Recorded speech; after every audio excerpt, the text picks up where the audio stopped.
అన్ని రకాల వస్త్రాలపై up to 66% of. Minor బాలిక హత్య కేసు సంచలనంగా మారిన విషయం తెలిసిందే. ఈ కేసులో సెల్ ఫోన్ టవర్ డంప్స్ ద్వారా పోలీసులు విచారణ అయితే మొదలు పెట్టారు. ఇప్పటి వరకు దాదాపు 10 టవర్స్ డంప్స్ ను తెప్పించుకొని ఆ రోజు గండికోట ప్రాంతంలో ఏ సెల్ ఫోన్స్ ఉపయోగించారన్న అంశంపై పోలీసులు ఇప్పుడు ఆరా తీస్తున్నట్లుగా తెలుస్తోంది. సెల్ టవర్ డంప్స్ అనేది గూగుల్ టెక్ అవుట్ ద్వారా పోలీసులు దర్యాప్తు చేస్తున్నారు. ఇక ఒక్కొక్క టవర్ డంప్స్ కు ఒక్కో ఎస్ఐ ద్వారా విచారణ చేసేలా చర్యలు సాంకేతిక పరిజ్ఞానంతో నిందితుల కోసం పోలీసులు గాలింపు చర్యలు కొనసాగిస్తున్నట్లుగా తెలుస్తోంది.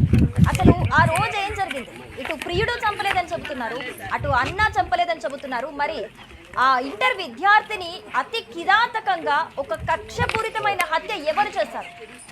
అక్కడ గండికోట దగ్గర పొద్దున 8:30కి చేరుకున్న బాలిక 10:40కి లోకేష్ ప్రియురాల్ని అక్కడ విడిచేసి వెళ్ళిపోయాడు. మరి ఈ 2 గంటల్లో అసలు ఏం జరిగింది?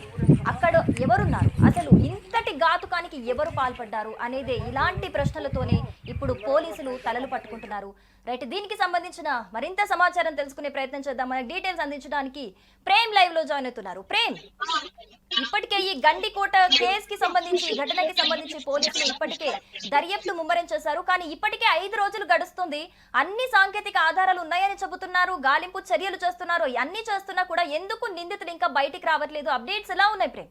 ప్రస్తుతం మనం కడప జిల్లాకు సంబంధించి జమ్మలమడుగు గండికోటకు సంబంధించిన మైనర్ బాలిక హత్యకు సంబంధించిన విషయాన్ని గత 4 రోజులుగా మనం ప్రతి సెకండ్ టు సెకండ్ ప్రతి పిన్ టు పిన్ ప్రజలకు అందిస్తున్నాం.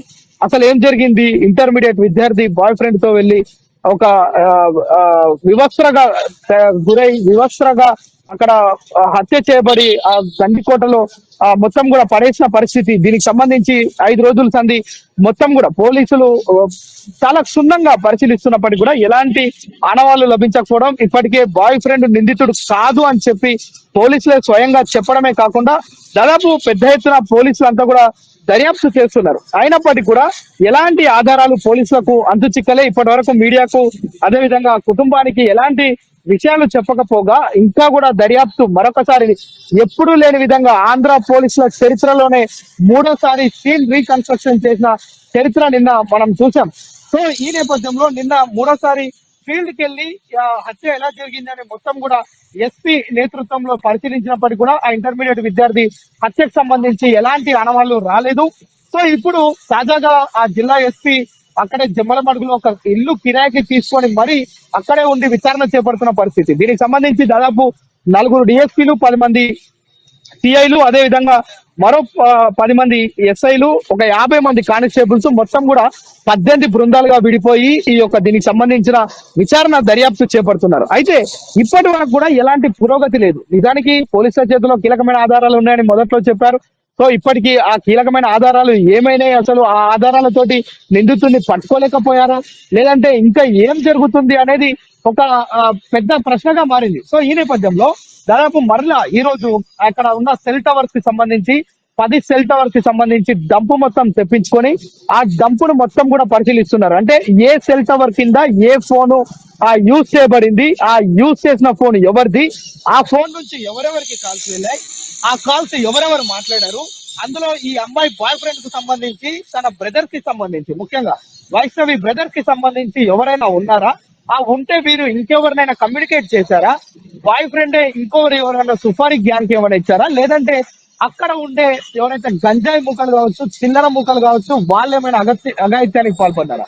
సో అఘాయిత్యం అని అనలేము ఇక్కడ, ఎందుకంటే పోలీసులు ఫస్ట్ చెప్పారు ఎలాంటి అత్యాచారం జరగలేదు, కేవలం దెబ్బలు మాత్రం విపరీతంగా ఉన్నాయి, చాలా విపరీతమైన గాయాలు తగిలి అమ్మాయి అక్కడ నిస్సహాయ స్థితిలో పడిపోయింది అని చెప్పారు.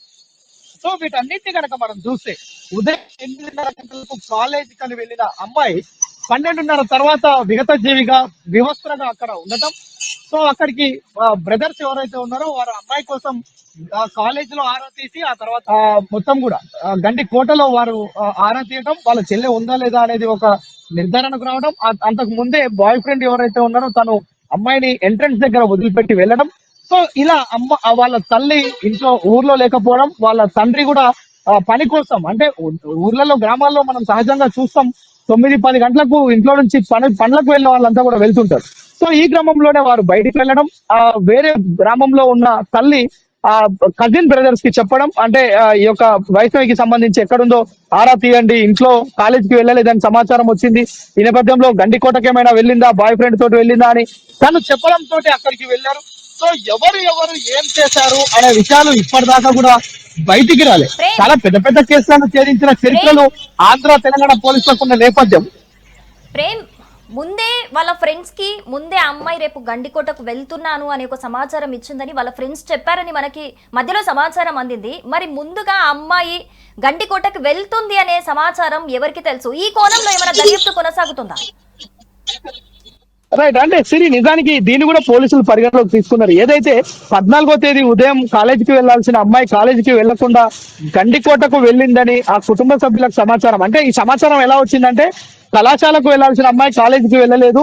సో కాలేజీకి వెళ్ళలే కనుక కాలేజీ యాజమాన్యం ఆ తల్లిదండ్రులకు ఫోన్ చేసి అమ్మాయి కాలేజీకి రాలేదని చెప్పారు. సో ఈ నేపథ్యంలో అమ్మాయి ఫ్రెండ్స్ ఎవరైతే ఉంటారో వాళ్ళను ఆరా తీసిరు బ్రదర్స్, వైష్ణవికి సంబంధించిన కజిన్ బ్రదర్స్ కాలేజ్ దగ్గరికి వెళ్ళి వైష్ణవితో క్లోజ్ గా ఉండే ఫ్రెండ్స్ ని ఆరా తీస్తే గండికోటకు వెళ్తుంది రేపు అని చెప్పిన సందర్భం. అంటే రేపు వెళ్తుంది కనుక ఫ్రెండ్స్ కి ఎవరైతే క్లోజ్ ఫ్రెండ్స్ ఉంటారో వాళ్ళకు మనం కనీస సమాచారం చెప్తాం, రేపు వాళ్ళ దగ్గరికి వెళ్తామని.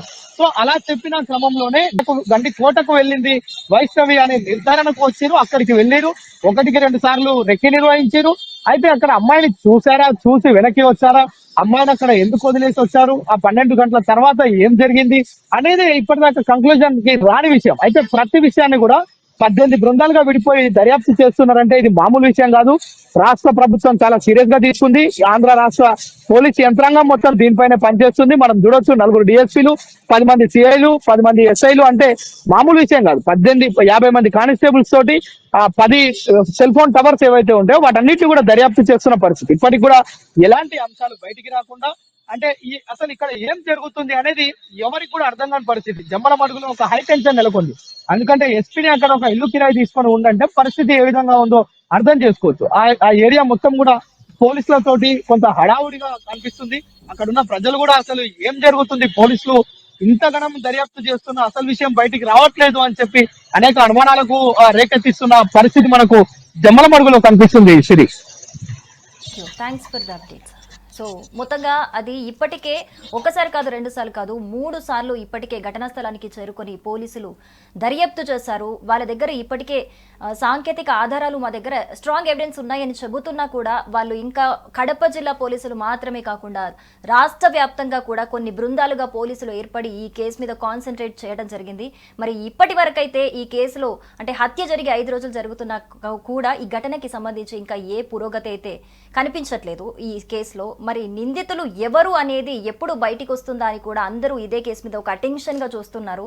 ఎందుకంటే అంత అతి కిరాతకంగా అసలు తన్ని లివర్ బర్స్ట్ అయ్యేంత అంత కక్షపూరితమైన హత్య ఎవరు చేసుంటారు అని చెప్పేసి కూడా అందరూ తెలుసుకోవాలని వెయిట్ చేస్తున్నారు. బట్ ఇప్పటికీ నిందితులు ఎవరు అనేది 5 రోజులు గడుస్తున్నా కూడా ఇంతమంది పోలీస్ బృందాలు దర్యాప్తు చేపడుతున్నా కూడా బయటికి రాకపోవటం నిజంగా బాధాకరం. మరి చూడాలి ఈ కేసులో పురోగతి ఉంటుందో, ఎన్ని రోజులు పడుతుందో నిందితులు బయటికి రావడానికి. సుమన్ టీవీలో మీ పర్సనల్ అండ్ బిజినెస్ ప్రమోషన్స్ కోసం కింది నెంబర్కి కాంటాక్ట్ చేయండి.